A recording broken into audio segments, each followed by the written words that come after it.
నంద్యాల జిల్లా డోన్లో 2 కోట్ల రూపాయలకు కుచ్చిటోపి పెట్టాడు ఓ చిట్టీల వ్యాపారి. అందరితో వినయంగా ఉంటూ నమ్మించి ద్రోహం చేశాడు. 2 కోట్ల రూపాయలకు పైగా వసూలు చేసి వెంకటేష్ అనే వ్యక్తి పరారయ్యాడు. బాధితులు పలుమార్లు ఆయనకు ఫోన్ చేసినా స్విచ్ ఆఫ్ రావడంతో అనుమానం వచ్చింది. ఆయన ఇంటికెళ్లి చూడగా తాళం వేసి ఉండడంతో మోసపోయామని గ్రహించారు. స్థానిక ఎమ్మెల్యే కోట్ల సూర్యప్రకాష్ రెడ్డికి పోలీసులకు ఫిర్యాదు చేశారు. న్యాయం చేయాలని కోరుతూ ఉన్నారు. డోన్లో కొన్నేళ్లుగా చిట్టీలు నడుపుతూ పోస్టల్ రికరింగ్ డిపాజిట్లు కట్టిస్తూ 60 మందికి పైగా నమ్మించి మోసం చేశాడని బాధితులు వాపోయారు. 10 సంవత్సరాలు 15 సంవత్సరాల నుంచి నడుపుతున్నాడు.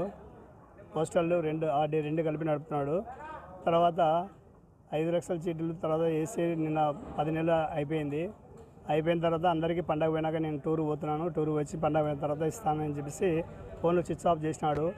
తర్వాత ఫోన్లు ఎత్తడం లేదు.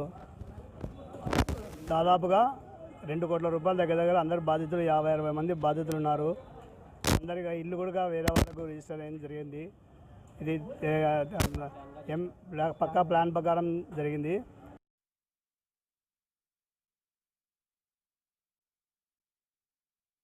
మేము ఎంతో చీటీలు వేసినాము.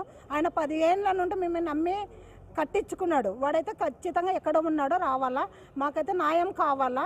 వాడైతే వాళ్ళ ఫ్యామిలీ ఇక్కడ ఉన్నారు, అన్నదమ్ములు 2 ఉన్నారు, వాళ్ళ అక్కోళ్ళు ఉన్నారు. వాళ్ళేమైతే ఇండ్లు కట్టించుకున్నాడు.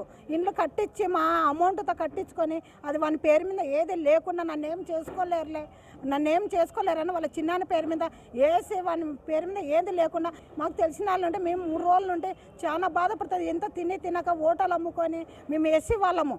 అయినా కానీ మేము ఆయన కట్టినాము. మేము మాదిగంటే ఏదైనా కేసు పెడతాం, వానికి అర్థం కావడం లేదు. మేమైతే ఖచ్చితంగా కేసు అయితే పెడతాము. మాకైతే కావాలా, ఖచ్చితంగా అమౌంట్ అయితే ఎక్కడ ఉన్నాడో రావాలా. మాది 1 లక్ష రూపాయల దాకా. వాయిగండ్ల వెంకటేశ్వర్లు అనే వ్యక్తి చీటీలు ఆర్డీల కలెక్షన్ల పేరుతో అందరినీ మోసం చేయడం జరిగింది. ఆయన పేరిట ఉన్న ఇండ్లు కూడా వేరే వాళ్ళకి ట్రాన్స్ఫర్ చేయడం జరిగినది. ఇది పక్కా మోసమని మేము అనుకుంటున్నాము.